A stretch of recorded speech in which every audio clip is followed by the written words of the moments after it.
Hi guys, in this lesson we are going to be discussing the Hebrews and the Persians. This is the last lesson for Unit 1.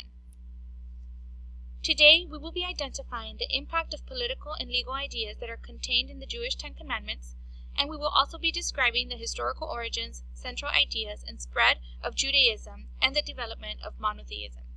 By the time that we are done, you will have examined examples of religious laws that are contained in the Ten Commandments and discussed them with your peers.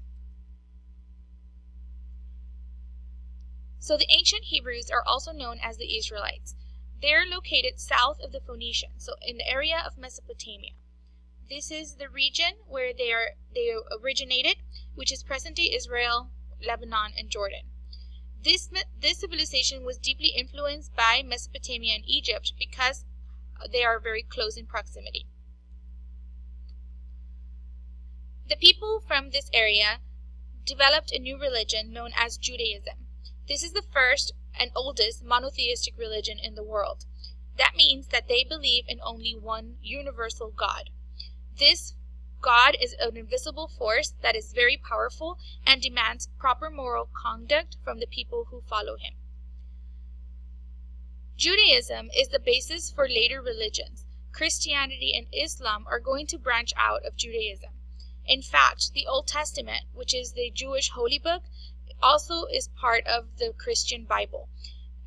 It contains the history of the Hebrews, which is also very important to Christians. We will discuss the similarities later on in the semester. So Jews believe that Abraham, who is known as the patriarch or father of the Hebrews, was a man who grew up in Ur, which is in Mesopotamia, and moved to Israel.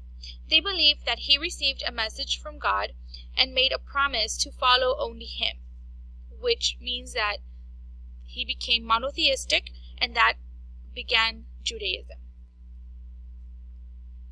Another important figure in Jewish history is Moses. The Hebrews eventually migrated to Egypt because of food shortages and drought. When they got to Egypt, they were enslaved by the Egyptian rulers. Moses, who was a Jew but was raised by an Egyptian family, grew up and later freed the Jews from slavery. He led them out of Egypt, according to Jewish history. While he was wandering the desert with the Jews, trying to get back home, Moses was given the Ten Commandments by God. These became Hebrew laws, and they forbid immoral behavior, things like stealing, murder, and adultery. They also ask that all their followers worship only one God, and that they keep the Sabbath, which is the holy day, the day of rest, which was originally a Saturday. When the Hebrews returned to their homeland around 1000 BC, they discovered that the land was occupied by new people.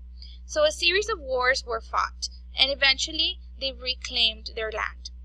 They established their capital at Jerusalem, which is one of the most important cities for Jews.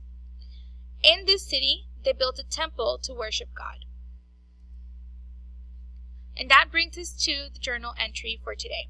I want you to examine the following commandments and explain how they are important in creating a moral society. The commandments are: honor your father and your mother, thou shalt not kill, thou shalt not steal, and thou shalt not bear false witness against your neighbor. So think about those commandments and how they're important for making sure that people behave in a moral manner. Now we can talk about the Persians. An important ruler from the Persian Empire is Cyrus the Great. He is the one who unites the Medes and the Persians that were located in the Middle East. This is the area of the Iranian plateau.